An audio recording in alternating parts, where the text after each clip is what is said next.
વડનગર ખાતે આવેલી પીએમ શ્રી જવાહર નવોદય વિદ્યાલય ખાતે કેબિનેટ મંત્રી ઋષિકેશ પટેલ તેમજ સાંસદ હરિભાઈ પટેલના હસ્તે 7મી રાષ્ટ્રીય બોક્સિંગ પ્રતિયોગિતા 2026નો પ્રારંભ કરવામાં આવ્યો હતો।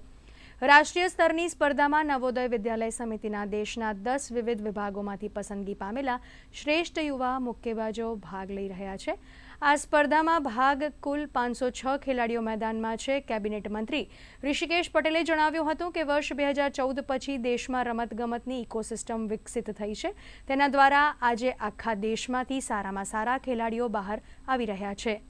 અમારા માટે બહુ સૌભાગ્યનો વિષય છે કે અમારા વિદ્યાલયમાં આખા દેશથી, જેમાં નવોદય વિદ્યાલયના 10 રિજન છે, આ 10 રિજનમાંથી 506 બોક્સર આ વિદ્યાલયમાં આવીને આપણે મહેનતને દર્શાવે છે।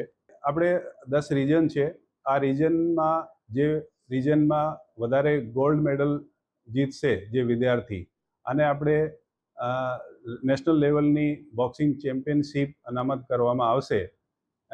આ આપણે સ્કોર પદ્ધતિ નહીં, જે આપણે ઓલિમ્પિકમાં મેડલની પદ્ધતિ છે, જ્યારે જેટલા ગોલ્ડ મેડલ હોય આને ચેમ્પિયનશિપ આપવામાં આવશે।